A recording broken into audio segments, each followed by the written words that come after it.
పక్కల right canal ఆంధ్రాకు తీసుకుపోవడానికి రెడీగా పెట్టిరు. ఒక 2 రోజులు ఒక రాత్రి జేసీబీతో తీస్తే నీళ్ళు వెళ్ళిపోతాయి, అంత రెడీగా పెట్టిరు. ఇవన్నీ ఆపపోతే పాలమూరు ప్రజలారా, ఇది అందరి సమస్య, నడిగడ్డ సమస్య ఒకటే కాదు. ఫస్ట్ నడిగడ్డ రావచ్చు, నెక్స్ట్ డే అందరు వస్తాం. గుర్తుపెట్టుకోండి, ఇది అందరి సమస్య. ఇది ఉమ్మడి పాలమూరు జిల్లా సమస్యనే కాదు, రంగారెడ్డి నల్గొండ జిల్లా సమస్య కూడా ఇది.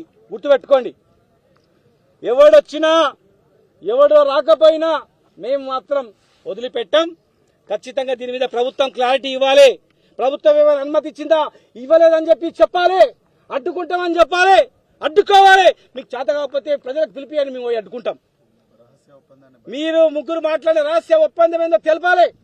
ఏం మాట్లాడుకున్నారు? ఒక ఇరిగేషన్ సబ్జెక్ట్ మీద వచ్చినప్పుడు మరి ముగ్గురు బహిరంగంగా మేము ఇది మాట్లాడుకున్నాం ప్రెస్ మీట్ చెప్పాలి. కనీసం ఇరిగేషన్ మంత్రి ఉండాలి, అక్కడ ఇరిగేషన్ సెక్రటరీ ఉండాలి. ఇవాళ ఎవడు నీటిపారుదల శాఖకు 10 సంవత్సరాలు తెలంగాణకు వ్యతిరేకంగా నీటి కేటాయింపులు కేటాయించకుండా ఆంధ్ర ప్రిన్సిపల్ సెక్రటరీగా ఇరిగేషన్ సెక్రటరీగా ఉన్నటువంటి ఆదిత్యనాథ్ దాస్, చీఫ్ సెక్రటరీగా ఉన్నటువంటి ఆదిత్యనాథ్ దాస్ తెలంగాణ వ్యతిరేకంగా పనిచేసినాడు. ఇవాళ మాకు అడ్వైజరా. ఎవడెవడైతే ఆఫీసర్లు వస్తున్నారో అగ్రవర్గాన్ని ఆఫీసర్ ప్రతి ఒక్కడు కూడా వాని వెనకాల చీకటి ఒప్పందంతో తెలంగాణను సర్వనాశనం చేయడానికి వస్తున్నారు.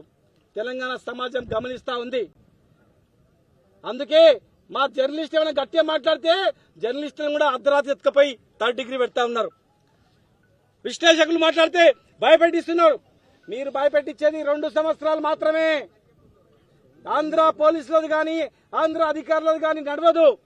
ఇవాళ అన్యాయం చేసిన ఆఫీసర్ గాడు ఎవడైనా సరే భవిష్యత్తులో ఎక్కడ ఉన్నా తెలంగాణకు మీ వల్ల అన్యాయం జరిగితే బిడ్డలారా, ఎవడు అన్యాయం చేసినా వాడిని బొక్కలకెంచి పట్టుకొచ్చి ఈ ఆర్డీఎస్ కెనాల్ కాలువ మీద నిలబెట్టి పండబెట్టి తొక్కుతాం తప్ప ఉట్టే మాత్రమే ఊరుకోం. ఎవడు అన్యాయం చేసినా గుర్తుపెట్టుకోండి.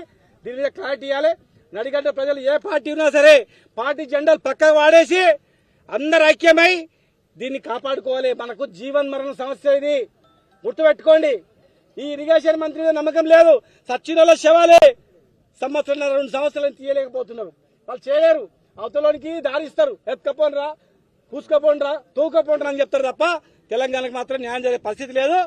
దీని అందరూ ఐక్యం కావాలి. పెద్ద ఎత్తున మనం పోరాటం చేయాలని చెప్పి నేను తెలియజేస్తున్నా.